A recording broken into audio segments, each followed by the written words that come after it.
All women are different, but they are all women. This video is androcentric from a men's point of view and is presented as opinion, commentary, and debate. Expressing opinions is not violence.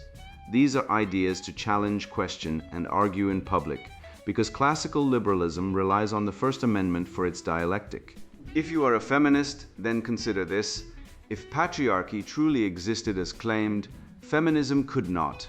And if all men are trash and women are equal to men, then what are we to conclude? Women will die for their children. Men will die for their wives and children, and God chose to die for all mankind.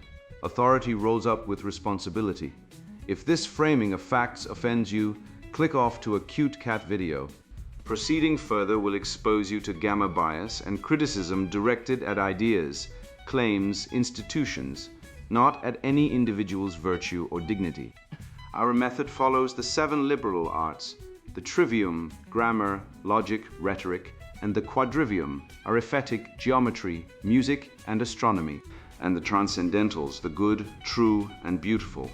If this framework is not for you, feel free to exit now. It's no disgrace. Women are wonderful. God bless America. Men are great. Feminismus delendis est. Wild Geese, the archetype of Irish exile, and the Return to Rational Order, written by Conrad Riker. Available now, links in description. The wild geese will not fake laugh, surviving the medical Babylon, dismantling the post-colonial wasteland, and defeating the gynocentric matrix of chaos to rebuild the mastery ladder of Western logos. Consider the Latin root testum, an earthen vessel used for assaying the purity of precious metals. This is the hidden grammar of your life. Every time she demands you fake a laugh at a deliberately terrible joke or pouts because you refuse to tolerate a sudden, arbitrary rule change in a game you were winning, you are not facing a mere feminine whim. You are in the kiln. Modernity insists that you comply, that you simulate flexibility and emotional intelligence to appease the fragile ego of the feminine. But this is a linguistic inversion designed to mask your chemical castration.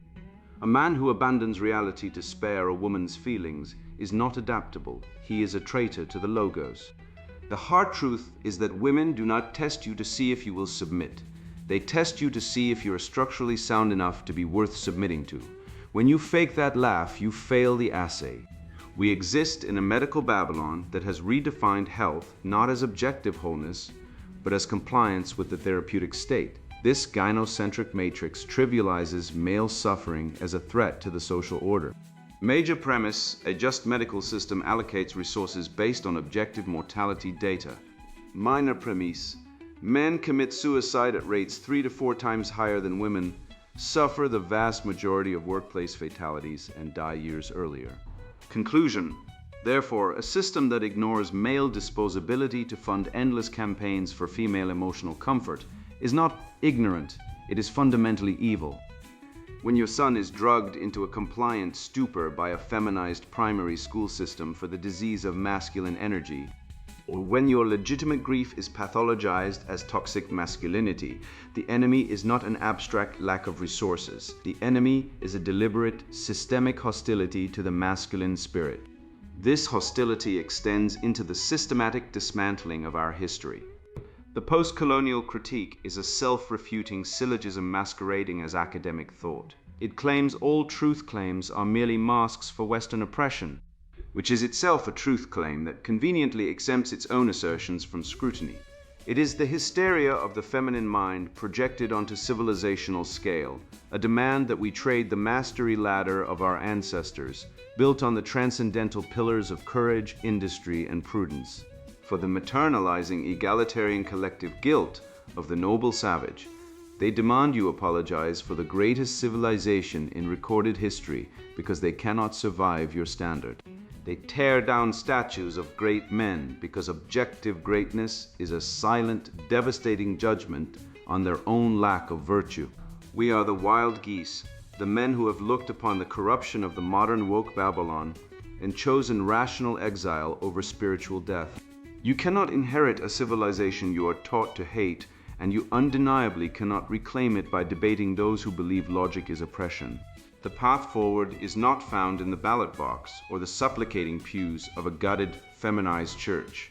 It is found in the reconstruction of parallel institutions based on natural law, subsidiarity, and the mastery ladder.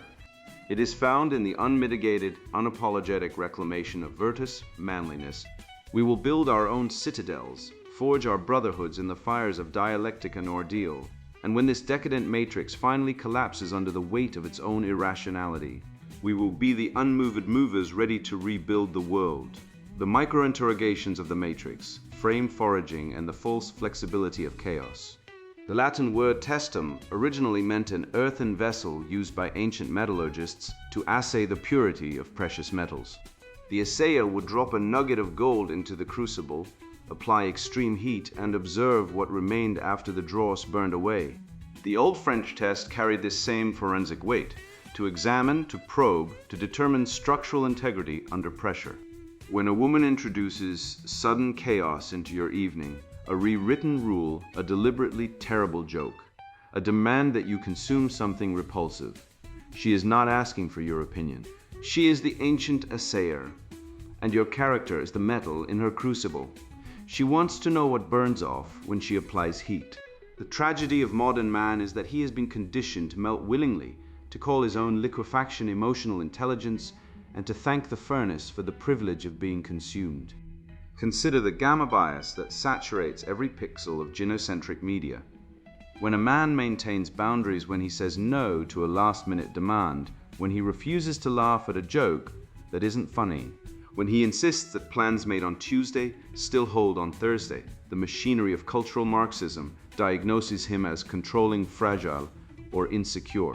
The headlines write themselves, toxic masculinity, and the male need to dominate. Yet, when that same man surrenders his evening to female caprice, when he abandons his commitments because she just feels like doing something else, when he performs the role of emotional service animal, he is praised for his emotional intelligence and adaptability. This is not psychology. This is a linguistic invasion, a deliberate inversion of meaning designed to pathologize masculine strength and engineer a compliant class of serfs who mistake their own castration for enlightenment. The Roman paterfamilias possessed supreme authority over the boundaries of his household. This was not the cartoonish tyranny that feminist historians have fabricated from whole cloth. The paterfamilias was the living wall between civic chaos and private order.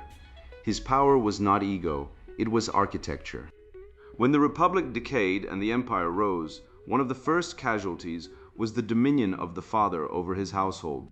Augustus tried to restore it through legislation, the Lex Julia and Lex Papia, because even an emperor understood that when men cannot govern their own homes, the state devours the family, and civilization crumbles into the dust of atomized consumers. The modern man who cannot say no to a bad joke, who cannot refuse a changed rule, who cannot maintain the boundaries of his own home against the infiltration of chaos, is not progressive. He is a ruin. Major premise: order is the prerequisite for all rational engagement and civilization. Minor premise: sudden rule changes introduce chaos to measure compliance to subjective authority rather than objective law. Conclusion: therefore, the man who adapts to chaotic rule changes is not flexible. He is a traitor to rational order itself, surrendering his sovereignty to the whims of the emotional. The syllogism is airtight. There is no escape hatch. The man who abandons his word because she changed her mind is not evolving, he is dissolving. And the woman watching him dissolve learns exactly what she suspected, that his boundaries were theatrical. His word was cheap, and his strength was a mask he wore for her benefit rather than a scaffold he inhabited for his own. The bad joke compliance check is among the most elegant weapons in the feminine arsenal. She tells a joke that is deliberately terrible, something unfunny, something that falls flat, something designed to provoke a forced response. The gynocentric matrix demands that you fake a laugh to preserve her ego, that you prioritize her emotional comfort over objective reality. This is the exact inversion of the transcendental hierarchy. Pathos elevated above logos, emotion elevated above truth. The rational response requires stoic silence or polite, objective critique, a calm statement that the joke did not land, delivered without malice but without apology. This demonstrates that your reality testing is not compromised by the fear of female displeasure. She is watching to see whether you will sacrifice truth on the altar of her comfort. Every fake laugh is a brick removed from the cathedral of your character. The culinary shit test operates on identical architecture. She demands that you try some bizarre, unpalatable concoction, kale smoothie, fermented something, overpriced novelty food that tastes like cardboard soaked in self-righteousness. Leftist ideology frames compliance as open-mindedness, but this framing is a lie. Natural law dictates that a man's appetites should be governed by reason and utility, not the decadent caprices of culinary consumerism masquerading as virtue. When you refuse not with anger, but with the calm finality of a man who knows what fuel his body requires, you assert bodily autonomy and reject the maternalizing command. You demonstrate that your flesh is yours, governed by your will, not her experiment. Now here is the truth bomb that detonates the entire gynocentric fraud. Women do not test you to see if you will submit. They test you to see if you're strong enough to be worth submitting to. This is the paradox that destroys the feminist narrative. The woman who introduces chaos into your evening does not want you to bend. She wants you to stand. She is probing for the steel she craves. Every time you fake a laugh at a bad joke, you chemically castrate yourself in her eyes. Every time you abandon your plans because she changed her mind, you dissolve the very authority she was testing for. The test is not cruelty, it is hunger. And the modern man, conditioned by decades of feminist propaganda, consistently fails to feed it. The masculine archetype must align with the transcendental of truth, not the passing emotional weather of the feminine. A man's word and his boundaries must be absolute. This is the virtue of courage properly understood, not the absence of social pressure, but the presence of an anchor. You feel the weight of her disappointment. You register the tug of her displeasure, and you hold because your word is not a weather vane spinning with her moods. You hold because rational order is not a negotiation. You hold because the transcendental of truth does not bend to accommodate the fragile ego of anyone, male or female. The unmoved mover is the archetype, that which initiates motion without being moved by external forces. This is not coldness. This is the architecture of civilization. The oppressive nature of sudden rule changes demands careful analysis. You are engaged in a game, literally or figuratively. The rules were established. Midway through, she alters them. If you adapt, you concede that rules are subjective and bendable to her whim. If you resist, you get labeled rigid and insecure. This forms a classic Kafka trap. Doomed if you comply, doomed if you do not. The way out is refusing to participate. The exit strategy requires naming the trap, calmly and without rancor. We established these rules. I am playing by those rules. If you wish to change them, we can talk about them like rational adults, but I will not be tested. This reaction dismantles the trap because it rejects the frame entirely. You are not rigid. You are not insecure. You are a man of your word, and your word is absolute law within the boundaries of your domain. The family court statistics tell the story of what happens when men abandon this architecture. Over 87% of custody awards go to mothers in contested cases. False allegations of domestic violence are deployed as tactical weapons in approximately 70% of contested divorces in some jurisdictions, with researchers documenting systematic abuse of ex parte orders. The suicide rate for divorced men is nearly 3 times that of divorced women. The cuckoldry rate, men unknowingly raising children who are not genetically theirs, hovers between 3 and 4% in paternity studies, meaning hundreds of thousands of men are investing their lives in biological fraud. These are not isolated stories. These are the harvest of a civilization that told men to surrender their boundaries, to adapt to chaos, to prioritize female emotion over objective truth, to laugh at bad jokes and swallow terrible food and call it love. The remedy is not anger, the remedy is architecture. You rebuild the cathedral from the foundation. Definitions first, then logic, then speech. You define your terms and refuse to let them be corrupted. You test every demand against the scaffold of reason. You speak the truth with the calm authority of a man who has nothing to prove and everything to protect. You become the living wall between chaos and order. You become the crucible that survives the fire. You become the man worth following first by yourself, then by those with eyes to see. This is not a return to some mythical past. This is the eternal masculine, the logos embodied, the truth spoken at cost, the boundary held against the dark. Everything else is dross. Burn it off. What remains is you. Consider the trajectory of this pathology. The same gynocentric imperative that demands you fake amusement at a witless joke, that demands you swallow whatever unpalatable mush is placed before you and call it open-mindedness, does not confine its appetite to the domestic theater. It scales, it institutionalizes. What begins as the petty tyranny of enforcing emotional compliance in a man metastasizes into a systemic chemical warfare waged against boys before they can even develop the calluses necessary to resist it. The therapeutic state is simply the shit test weaponized at civilizational scale, and your sons are the ones being fed into its maw. The empathy gap and the medical Babylon. How the therapeutic state pathologizes masculine suffering. A boy does not become a man by being tranquilized. He becomes a man by facing the dragon, slaying it, and returning with the gold. Yet look at the modern medical Babylon we have constructed. We look at our sons bursting with the divine spark of logos wired for competition, hierarchy, physical risk, and mastery, and we diagnose them with a disease. We call it attention deficit hyperactivity disorder. I call it what it truly is, the chemical castration of the masculine spirit. The staggering rates of ADHD diagnoses among young boys are not a medical crisis, they are an educational assassination. We have placed active, kinetic boys into a feminized primary school environment, a sterile wasteland devoid of masculine rites of passage, physical competition, and the harsh, beautiful discipline of the mastery ladder. When the boy naturally rebels against this unnatural sedation, the therapeutic state does not question the environment. It drugs the boy. We feed him amphetamines so he might sit still, fold his hands, and comply with the matriarchy. We are not healing him. We are manufacturing compliant drones for a machine that hates his nature. To understand the depth of this betrayal, we must fix our definitions. We must use the grammar of our ancestors. Consider the word health. It descends from the Old English health, signifying wholeness, soundness, and entirety. True health is structural integrity, a harmony of body, mind, and purpose. But modern gynocentric medicine has redefined health not as structural wholeness, but as the absence of offense.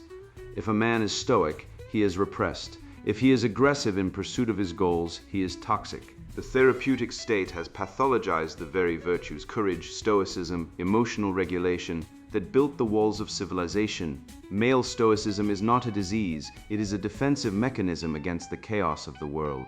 But the medical-industrial complex, an enforcement arm of cultural Marxism, views male suffering not as a call to arms, but as a pathology to be medicated. If a man feels grief, he is told he is broken. If he refuses to weep on the couch of a state-licensed confessor, he is deemed dangerous. This is not medicine. This is ideological subjugation. Consider the linguistic weaponization of the phrase toxic masculinity. This term is not a diagnosis. It is a Kafka trap, a brilliant but wicked rhetorical tool designed to ensure men are always the antagonists of their own narrative. It is an unfalsifiable, thought-terminating cliché. Let us deploy a simple syllogism to dissect this lie. If a man succeeds, the ideology attributes it to patriarchal privilege. If a man suffers through addiction, homelessness, or suicide, the ideology attributes it to the backfire of his own toxicity. Notice the mechanism. In both scenarios, the man is guilty. This is the logic of the witch trial, updated for the modern era. It attributes all negative outcomes in the world to a nebulous male essence, while denying men the agency and credit for the positive outcomes, the infrastructure, the security, the technology that they alone built. It is a doctrine of collective guilt, stripped of reason and heavy with resentment. Nowhere is this evil more grotesque than in the feminist framing of male suicide. Look at the cold, hard data. Men commit suicide at rates 3 to 4 times higher than women. They die years earlier. They suffer over 90% of workplace fatalities. Let us state the syllogism of systemic disposability clearly. A just medical system allocates resources and empathy based on objective mortality and morbidity data. Men die at vastly higher rates from violent and preventable causes. Therefore, a system that ignores male mortality to focus exclusively on female emotional distress is fundamentally unjust and functionally evil. But when the left deigns to mention the bloody toll of male suicide, how do they frame it? They say it is toxic masculinity turning inward. This is victim blaming on a societal scale. They do not say men die because they have been stripped of their purpose as providers, protectors, and patriarchs. They do not say men die because they are shoved into a gynocentric society that views them as defective, expendable utilities, useful only for their tax revenue and their sperm. No, they blame the dead man for his rigidity. They spit on the grave and call it sociology. The therapeutic state demands a specific cure for this manufactured despair: verbal diuregesis, endless talking. The feminization of healing demands that men sit in circles and emote like women, dissecting their feelings with the obsessive neuroticism of a jealous spinster. This is the antithesis of the Western canon's historical mastery of the Stoic wound. Look to the archetype of the healer king. The knight, the artisan, and the philosopher did not heal by weeping to a therapist. They healed through purpose, bearing the burden of the cross and returning to the mastery ladder of their vocation. Men require initiation, ordeal, and brotherhood to process trauma, not SSRIs and cognitive behavioral therapy designed to make them compliant. True healing for a man is action. It is ordering the chaos. It is picking up the hammer, the sword, or the pen, and building something enduring. We live in a society that funds endless, lavishly budgeted campaigns for body positivity and female emotional comfort, ensuring that every minor female inconvenience is treated as a national emergency. Simultaneously, this same society lets its fathers, brothers, and sons die in silence, addiction, and blood. A civilization that prioritizes the hurt feelings of its women over the literal graves of its men does not have a mental health crisis. It has a spiritual cancer. It is a society suffering from the deliberate absence of justice. We have allowed the enemies of logos to redefine the language of healing, turning the medical profession into a priesthood of cultural Marxism. We must reject this false healing. We must reclaim the Stoic wound. We must return to the truth that a man's worth is not measured by his compliance to the therapeutic state, but by his courage, his competence, and his relentless pursuit of the good, the true, and the beautiful. I watch this orchestrated pathology, and I recognize it not as a spontaneous outcry of the oppressed, but as a calculated, weaponized dialectic aimed squarely at the throat of the logos. To defend against this psychological bombardment, we must anchor ourselves in grammar and resurrect the true meaning of civilization from its Latin root: civis, the citizen bound by rational order and mutual duty. The post-colonial critique is a gynocentric, anti-intellectual assault engineered to convince the heirs of this unparalleled triumph that their magnificent inheritance is a moral disease. By weaponizing collective guilt, these cultural Marxists do not seek reform. They seek to erase the masculine genius of objective due process and replace the rule of law with the dark, tyrannical chaos of the hysterical mob. The post-colonial wasteland. Dismantling the logos of the West through the lie of Eurocentrism. A mob of howling illiterates wraps a chain around the bronze shoulders of a founder, heaving until the metal crumbles to the pavement, and the media cheers this desecration as a triumph of decolonization. Let us arrest the language before the mob arrests our minds. Decolonization sounds like a sterile academic antiseptic, but let us consult the etymological reality. The prefix dis signifies removal, while colonize stems from the Latin colere, meaning to cultivate, to till, to inhabit, and to worship. Therefore, to decolonize is literally to decultivate, to de-inhabit, and to lay waste to the cultivated order. When the Vandals tear down the statues of great men, they are not dispensing justice. They are acting out the deadliest of the deadly sins, envy. They seek to assassinate the objective standard of greatness because its towering shadow reminds them of their own spiritual dwarfism. They cannot ascend the mountain of virtue, so they hire bulldozers to flatten the peak to the level of the pathological slums of their own making. The design of this destruction relies entirely on the linguistic hijacking of the word civilization. Trace the root, civis, the citizen. The citizen is not a nomadic wanderer nor a rootless consumer, but a man anchored to a polis, governed by the logos, the transcendent rational order that bridges the divine and the human. The post-colonial critique is not a legitimate academic pursuit. It is a biological weapon disguised as a syllabus, designed to dismantle the logos of the West by convincing its rightful heirs that their inheritance was stolen rather than earned. The intellectuals of the left operate like a creeping rot, convincing the builders that the house they constructed is a prison. You are ordered to believe that the greatest, most prosperous, most technologically and morally advanced civilization in the history of the species is inherently evil. It is an inversion of reality so massive that only a state-educated mind could swallow it without gagging on the absurdity. Observe how the hive mind squeals in manufactured outrage when we proudly admit that due process, the presumption of innocence, and objective evidence are indeed Eurocentric, male-created institutions. They call this an indictment. We call it the pinnacle of human achievement. The left hates due process for one singular, mechanistic reason. It restrains the tyranny of the hysterical mob. Due process is the steel bulwark erected by rational men against the chaotic flood of female emotionalism and the weaponized false accusations of the status-seeking manipulator. In the visceral Darwinian marketplace of human conflict, the masculine mind engineered the courthouse to replace the mob and the cross-examination to replace the rumor mill. When the feminist globalist axis demands we believe all women or center lived experience, they are demanding we surrender the transcendent truth of the logos for the pathological lies of the hysterical. When the termites of the left are not vandalizing justice, they are desecrating the transcendental of beauty. The degradation of classical art and architecture into brutalist, soulless slabs of concrete is not a shift in aesthetic preference. It is a deliberate flattening of the human spirit. Beauty is not in the eye of the beholder. It is the mathematical order of the cosmos made radiant.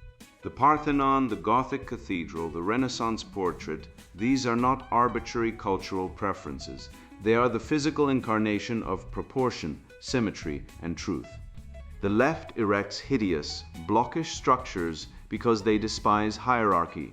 A beautiful building implies a standard, a mastery ladder, a divine proportion that the untalented and the undisciplined cannot reach.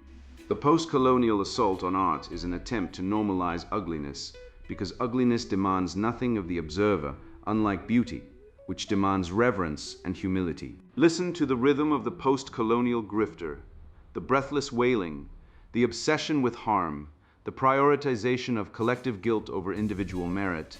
This pathology is inherently feminine. It utilizes the mechanics of the henpecking social circle, bypassing the masculine standard of testable competence to enforce the tyranny of the perpetually offended. The post-colonial critique is the logic of the whispering courtier, not the soldier on the field. It demands that high-trust, high-competence societies tear down their borders, their standards, and their vaults to accommodate the chaos of low-trust societies, all under the guise of empathy. But this empathy is a mask for submission. The feminization of history demands that we view the conqueror not as a man of supreme competence and courage, but as a bully who violated the safe space of the victim. It is an infantile reading of history that attempts to castrate the heroes of the past for the sin of acting like men. We must smash the delicate glass idol of the noble savage, the Rousseauian lie that pre-colonial peoples lived in egalitarian harmony. This fabrication is a feminist projection of a fantasy matriarchy onto the blood-soaked soil of the past. Historical reality is a brutal hierarchy of conquest, disease, and survival. The unique sin of the West was not conquering. The Aztecs conquered, the Zulu conquered, the Mongols painted the earth red, but that the West possessed the unmatched technological mastery, born of the trivium and the scientific method, to do so on a global scale. And then, in an unprecedented act of moral conscience, the West used that very power to abolish the slavery that was universally practiced by the indigenous cultures they conquered. The West fights wars to end slavery. The rest of the world fights wars to keep it. The post-colonialist is illiterate regarding the mechanics of creation. They dissect the oppressor-oppressed binary to explain Western dominance, but they can only see the privilege because they are blind to the sweat. Western civilization did not conquer the globe through vague, spectral whiteness, but through the relentless application of the mastery ladder, the apprenticeship, the guild, the meritocratic promotion of the competent over the mediocre.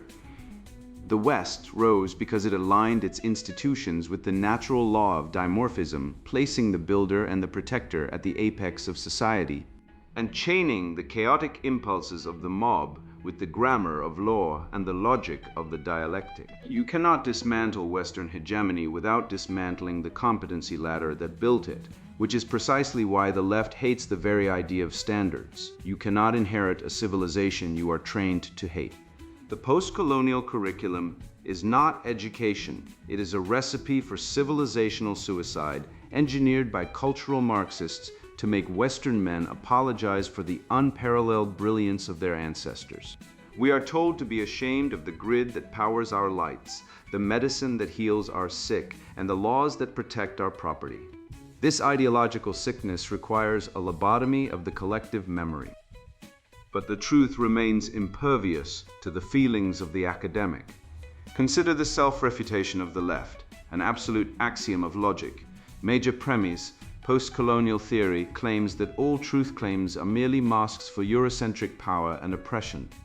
Minor premise, the assertion that all truth claims are power plays is itself a truth claim. Conclusion, therefore, post-colonial theory invalidates its own premise, standing as nothing more than a resentful, anti-intellectual temper tantrum against objective reality. The only response to a philosophy that denies the existence of truth is to ignore it and get back to the work of building the world. I learned long ago that reciting the etymology of virtus to a bureaucracy drunk on female tears accomplishes nothing. A man must act.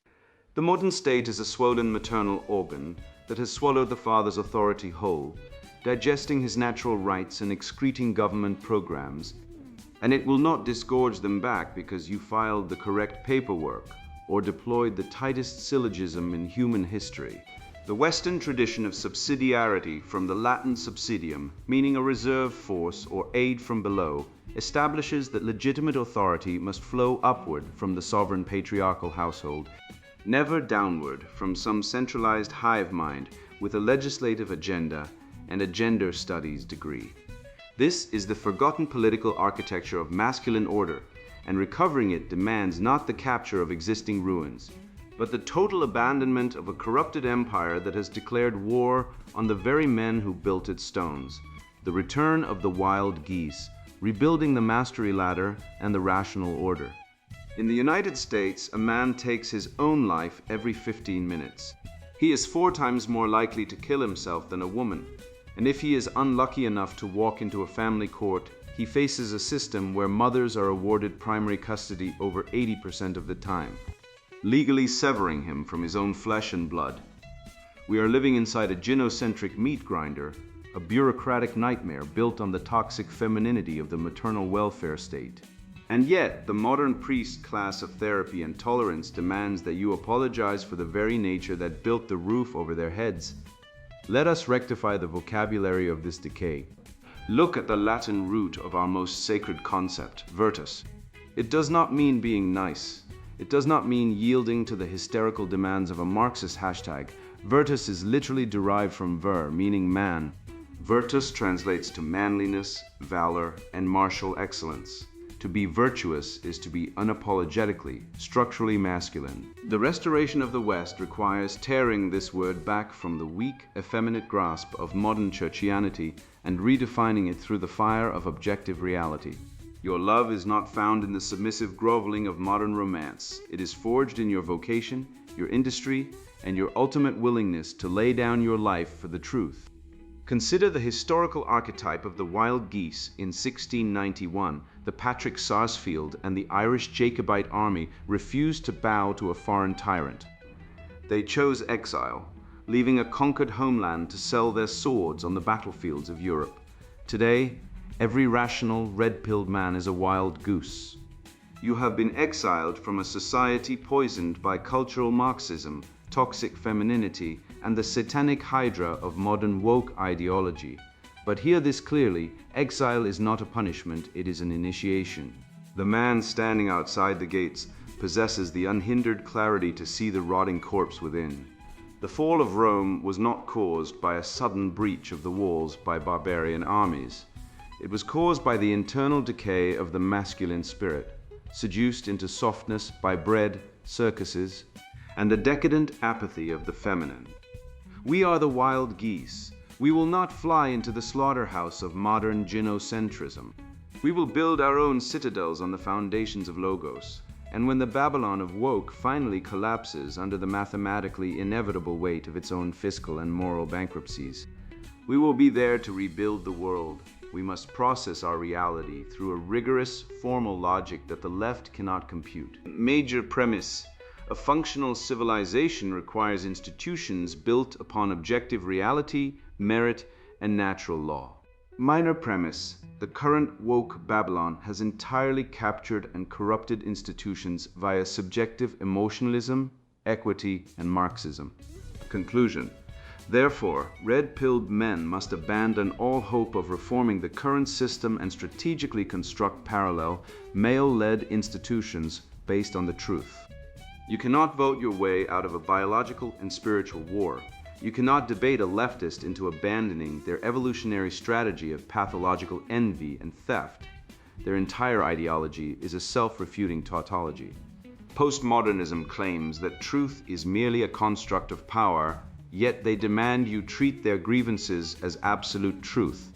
They rely on the exact tool of objective logic to dismantle objective logic. It is a spectacular, hilarious contradiction. We steal their premise, drag it into the light, and obliterate it with the simple, surgical strike of common sense. The exact mechanism driving this societal rebuilding cannot be found at the voting booth, nor is it located within the hollow, estrogen-soaked echo chambers of online political groups. It exists within the old tradition of the mastery ladder. Males must establish local civic organizations, guilds, brotherhoods, and private clubs where pure competence serves as the single measure of worth. The political left thrives on the blank slate fallacy because it lets them pretend that a sick, unskilled diversity hire is the exact same as an expert tradesman. We outright refuse this collective guilt and sickening equalism. Boys do not become men by means of emotional pampering, medication, or the toxic motherly grip of welfare agencies. They are built through hardship, mentorship, and the direction of a seasoned professional. A male's value is not given to him by an academic pronoun group. He earns it by the sweat on his face and the proven command of his trade. When a male learns to work with his hands, constructing a physical object from beginning to end, he restores his bond with the divine essence of making things. This necessitates the dialectical reality of male-only spaces. The feminist invasion of male spaces is not a crusade for equality. It is a calculated evolutionary strike at the heart of masculine teleology. When men are free from the performative burden of female observation and the white-knighting simps who orbit them, they drop the artifice. They engage in brutal, uncompromising dialectic. They forge true loyalty. They innovate. A workshop, a hunting lodge, or a private guild is a sanctuary from the suffocating, estrogen-fueled consensus of the modern office. Women, by their very evolutionary biology, prioritize the consensus of the group, the safety of the herd, and the smoothing over of harsh realities. Men prioritize the truth, even when it offends. When a woman enters a male space, the dynamics instantly shift from how do we solve the objective problem to how do we manage the emotional fragility of the interloper. The state, acting as the ultimate beta provider, enforces this invasion because a civilization of isolated, emasculated men is infinitely easier to tax, control, and propagandize. We must weaponize the rarely discussed Western political tradition of subsidiarity as our architectural framework. Subsidiarity is the principle that social and political issues should be dealt with at the most immediate local level that is consistent with their resolution. It naturally excludes the centralized maternal state and empowers the patriarchal family unit as the primary sovereign entity. The state is not your friend. It is a husband replacement that has legally monetized the destruction of the family. It extracts the capital of the competent man through taxation. Men are the only net lifetime taxpayers, funding the very bureaucratic parasites who seek to disarm and silence him, and redistributes it to fund the bastardy and degeneracy of the irresponsible. Subsidiarity dictates that the father is the priest, prophet, and king of his home. The community exists to support his sovereignty, not to supersede it. By strictly localizing our associations, we starve the beast of its ideological fuel. The ultimate objective of this great exile and return is not merely to win a petty argument against purple-haired, mentally unstable leftists on the internet. The goal is to realign the human soul with the transcendentals, the good, the true, and the beautiful. The good is not a socialist redistribution of poverty. It is the Aristotelian mean achieved through discipline. The true is not a postmodern social construct. It is the divine logos, the objective reality of God and nature. The beautiful is not the grotesque, androgynous art of the modern degenerate. It is the radiant harmony of a well-ordered life, a built home, and a strong family. By building parallel structures, mastering a vocation, and rejecting the lies of the modern age, you stop being a victim of the gynocentric matrix. You become a living conduit of reality itself. Stand fast, speak the truth without an ounce of apology, and let the weak perish in the shadows of the new Babylon you leave behind.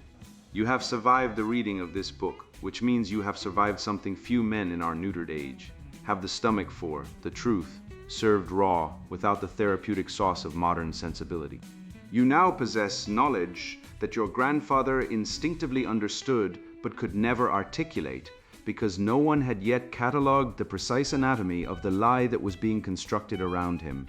You know that when she tells a deliberately terrible joke, your silence is not cruelty, but the merciful refusal to participate in her delusion. You know that the medical system, which prescribes SSRIs to boys fidgeting in estrogen-soaked classrooms, is not healing, but chemical gelding. And you know the hard statistical reality that the very system droning on about toxic masculinity has somehow failed to notice the corpses of men piling up at 4 times the rate of women. As if suicide were a luxury the therapeutic state simply cannot afford to acknowledge in those it has already declared expendable. You know that the post-colonial witch doctors who demand you apologize for the civilization that gave the world due process, the scientific method, and the very concept of individual rights are not scholars but vandals, and that their decolonization is simply the ancient sin of envy dressed in academic robes. Here is what you do with this knowledge. You stop apologizing for possessing a spine. You walk out of the therapist's office and into the forge. You find a trade, a craft, a vocation where competence is the only credential that matters. And you master it with the obsessive discipline of a medieval guildsman who knows his work will be tested by reality, rather than a diversity committee. You seek out other men, not the broken, nodding sycophants of the manosphere who have simply replaced worship of women with bitter resentment of them, but builders, craftsmen, and competitors who will test your mettle, honestly and without malice. You build parallel institutions, private associations, fraternal orders, businesses that hire on merit and fire on failure, schools that teach boys to be men through ordeal rather than medication. You stop trying to reform a Babylon that regards your very existence as an original sin, and you start constructing a citadel on the bedrock of natural law, where the word virtue still means manliness and not the domesticated obedience they have tried to rename it to. The wild geese did not fly into the slaughterhouse of a foreign king's wars because they were weak. They flew because they refused to kneel to a tyranny that demanded they betray their own nature. You are the new exile, banished not by royal decree, but by a gynocentric culture that punishes masculine competence as aggression and rewards feminine hysteria as leadership. But banishment is initiation, and initiation is the forge where boys are burned away and men emerge. You now see the architecture of the lie with the clarity of a man who has walked out of Plato's cave and refuses to return, even when the shadows promise comfort. Carry this clarity like a sword. Hand it to your son. Teach him that his instincts are not pathologies, that his strength is not violence, and that his silence in the face of a bad joke is the first act of a rebellion that will save his soul and perhaps, by the grace of God and the recovered nerve of men like you, the world. And now the sponsored book introduction, Wild Geese, the archetype of Irish exile and the return to rational order. Put this book down immediately if you are seeking validation for the pacifying, feminized surrender that passes from modern manhood. If your primary objective is to apologize for your testosterone, capitulate to the psychotic demands of the equality cult, or find a safe space where your feelings are coddled by the therapeutically castrated state, you are the exact demographic this text intends to dismantle. Close the cover, return to your consumerist distractions, your video games, and your compliant submission. Go participate in the gynocentric matrix that demands you celebrate your own subjugation. You will find no comfort here. What you will find is a relentless, unapologetic, and scientifically grounded assault on the lies that have poisoned Western civilization. This text is exclusively for the red-pilled, rational man, the one who feels the alienation of a society that pathologizes his nature but knows, deep in his bones, that the natural order cannot be legislated out of existence by a cohort of emotionally unstable ideologues. I write this not from a position of abstract theory, but from the brutal reality of watching the modern world strip men of their agency. I have observed directly the corporate boardrooms and academic halls where male competence is punished in favor of female-coded emotional compliance. I have watched ideologically possessed automatons, the NPCs of the modern left, destroy friends, families, and businesses simply because a man refused to bow to the egalitarian lie. For years, I observed the psychological castration of the Western male, watching as the architects of cultural Marxism replaced objective truth with subjective emotional hysteria. I realized that fighting this war using the enemy's vocabulary of false equality was a trap. To defeat a vast conspiracy of silence, one must resort to the universal, unyielding language of rational order. I found the antidote not in the sanitized halls of modern academia, but in the blood-soaked, resilient soil of the Emerald Isle. Consider the logical absolutes that govern reality. Premise 1. Western civilization was forged through the patriarchal ideals of Greco-Roman philosophy, pragmatism, and Judeo-Christian theology. Premise 2. The modern gynocentric agenda seeks to completely dismantle these exact patriarchal foundations. Conclusion. The gynocentric agenda is actively and intentionally destroying Western civilization. This is not hyperbole. It is a deductive certainty. The left operates on a paradox, screaming for tolerance while enforcing a tyrannical homogenization of thought. They operate under the delusion of the blank slate, ignoring the biological realities of sexual dimorphism to play God with human nature. We will systematically expose this gynocentric conspiracy, revealing how the weaponization of false equality has turned generations of men into medicated, compliant drones.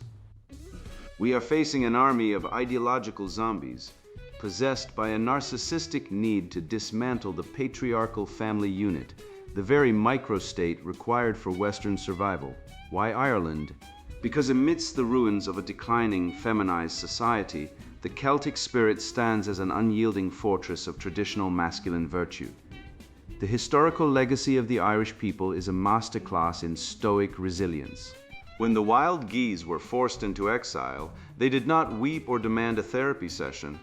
They weaponized their martial stoicism and commanded the battlefields of Europe. We will trace this archetype of the Irish exile and return to rational order, demonstrating how the Celtic mind inherently rejects the corrosive rot of modern globalism. True masculinity is not merely tolerated in the Irish tradition. It is the fundamental requirement of survival, honor, and tribal loyalty. We will rebuild your psychological framework on the pillars of ancient Rome, the classical logic of Aristotle, and the unyielding ethics of Aquinas, proving that the demands of male leadership are rooted in biological realism, not social construct. You will learn how to shatter the illusion of toxic masculinity by wielding facts, not feelings. You will discover how to weaponize classical logic to dismantle the paradoxical fallacies of the female-coded left.